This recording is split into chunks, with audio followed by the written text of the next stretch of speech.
In the quiet stillness of a cemetery, a billionaire mother approached her son's grave, expecting another day of grief and silence. But what she saw stopped her in her tracks. Just a few feet away, a black waitress in a torn uniform was weeping uncontrollably, clutching a little boy by her side. At first, the scene seemed like a stranger's sorrow, but when the billionaire looked closer, she realized their lives were connected in a way she never could have imagined. What secret tied this grieving woman and child to her son? And why would this discovery change her life forever? The billionaire woman, Eleanor Harrington, lived a life many envied. Mansions, limousines, charity galas, but none of her wealth could heal the emptiness she carried within her heart. Every week, without fail, she visited the quiet cemetery on the edge of the city. Her only son, Jonathan, had died in a tragic accident years ago. The boy had been her pride, her heir, her everything. Each visit was a ritual of grief. Fresh roses placed by the gravestone, a whispered prayer, and long minutes of silence as she replayed memories of his laughter, his warmth, and the future he never had. That morning was no different, or so she thought.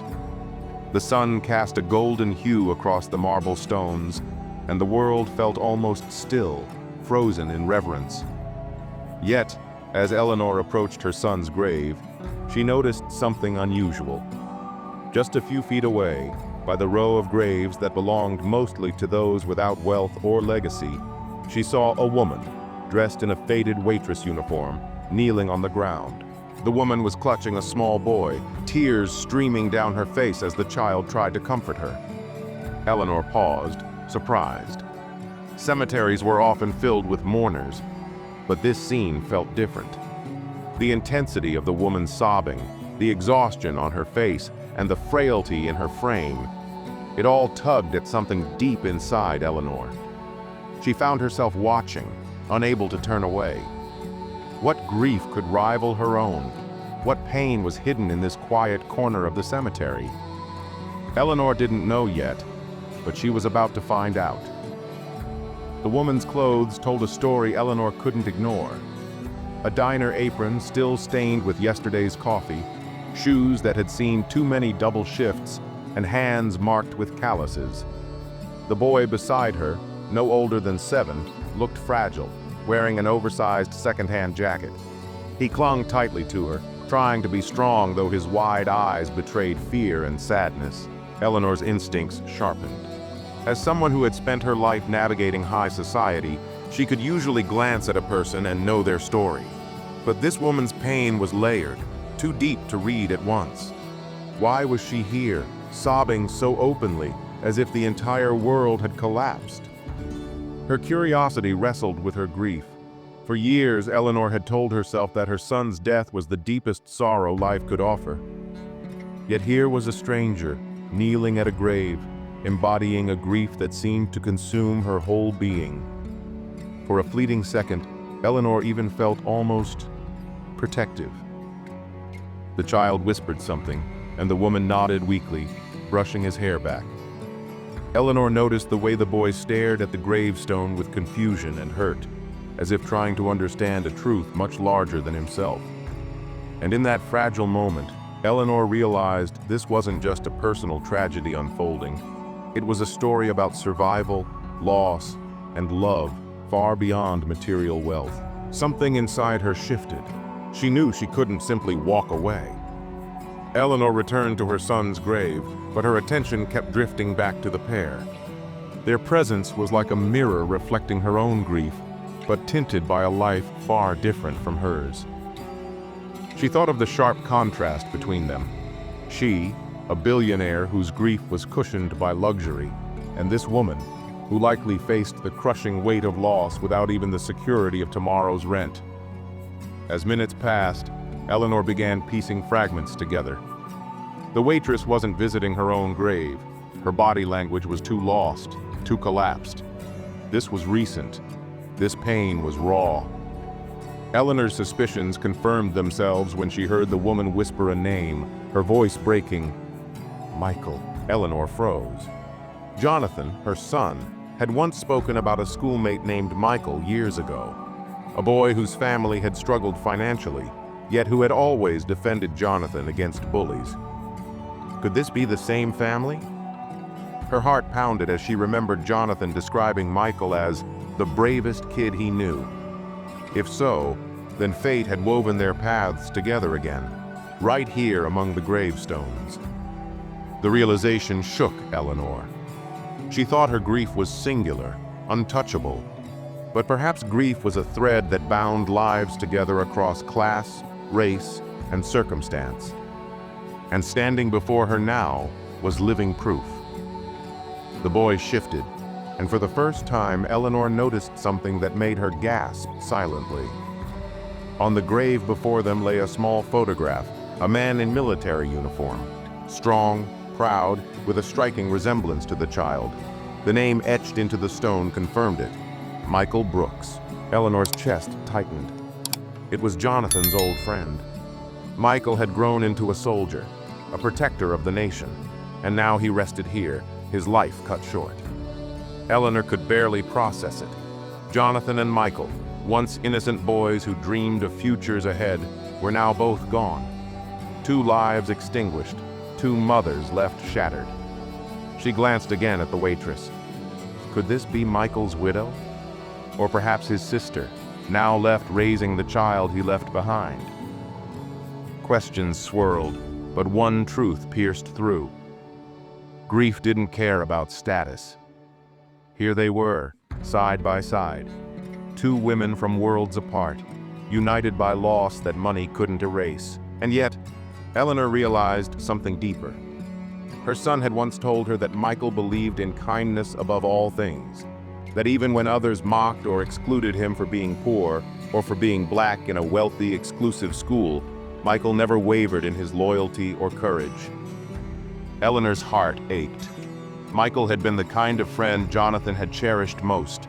Now, she was staring at the legacy he left behind, his child. And she couldn't shake the feeling that her presence here wasn't an accident. Eleanor found herself unable to leave. She lingered at her son's grave, silently crying, but her thoughts remained with the woman and child. For the first time in years, Eleanor felt something stir beyond her personal loss. She had always visited the cemetery to honor Jonathan, but now, watching this broken family, she realized grief was not just a wound, it was also a bridge. She thought of all the years she had sat in isolation, believing her sorrow was too vast for others to comprehend. But here, only a few feet away, was proof that loss could be universal, cutting across privilege and poverty, race and status. She wondered if Michael's child would grow up feeling the same emptiness Jonathan's absence left in her. She wondered if the waitress, like her, woke up each morning struggling to breathe under the weight of memories. Her son's grave had always been a place of endings, but today, for the first time, it felt like the beginning of something unexpected. Eleanor's heart told her she was meant to act, not out of charity, not out of pity, but out of respect. For Jonathan, for Michael, and for the bond they had shared long before tragedy ever found them. Eleanor wiped her tears, her mind echoing a single thought. She couldn't let this woman and child walk away into silence. Their stories were bound now, and perhaps together they could find a way to heal. The decision weighed on Eleanor. Her instinct told her to step forward, to reach out, but her pride hesitated. Billionaires weren't supposed to cross invisible lines society built between them and us. Yet Jonathan's memory pushed her. He had always been the one to remind her that kindness mattered more than status. Slowly, Eleanor approached the waitress. She didn't speak. Words felt too small, too fragile for such a moment. Instead, she simply stood near, offering her presence. The woman lifted her tear-streaked face, startled at first, but when her eyes met Eleanor's, something unspoken passed between them. It wasn't recognition of wealth or status. It wasn't judgment. It was a mutual understanding. 2 mothers who had loved and lost, who had been left holding memories instead of futures. For a long moment, silence filled the air. but it wasn't uncomfortable. It was reverent, almost sacred. Eleanor's gaze fell to the child, whose wide eyes softened as if sensing safety. The boy reminded her so much of Jonathan as a child, brave yet vulnerable, strong yet needing protection. She realized then that perhaps her son and Michael had left behind something larger than their absence, a chance for healing across two families who might otherwise never have met. Her voice finally broke the silence, steady but soft. Not to intrude, not to command, but simply to acknowledge the truth they both carried. Loss had brought them here, but it didn't have to leave them broken. The cemetery visit ended differently than any before. Eleanor didn't walk away alone this time. Instead, she stood longer than usual, exchanging quiet words and heartfelt acknowledgments with the woman and her child. They didn't speak of money or status or race. They spoke only of love, of sons who had shaped their lives, of memories too precious to fade. When Eleanor finally left, she carried more than grief with her. She carried a purpose. Her wealth could never bring Jonathan back, just as it could never bring Michael back. But it could honor them. It could create opportunities for Michael's son, ensuring he never had to struggle the way his father once did.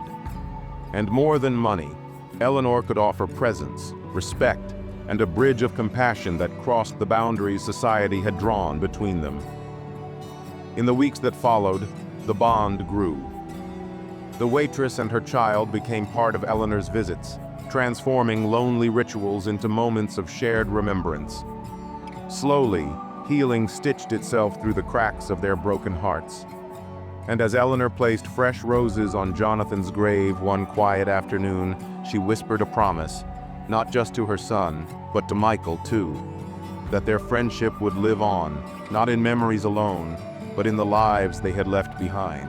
For in the end, grief had not divided them, it had united them.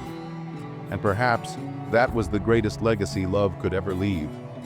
If loss can build bridges where society builds walls, then maybe the question isn't how much we've lost, but how much love we're still willing to give. If this story touched your heart, let us know in the comments below. What would you have done if you were in Eleanor's place? Your voice matters, and I'd love to hear your thoughts. Don't forget to like this video if it moved you. Share it with someone who needs a reminder about the power of compassion, and subscribe to Struggle Files so you never miss another powerful story. Together, we can spread these messages of hope, healing, and humanity.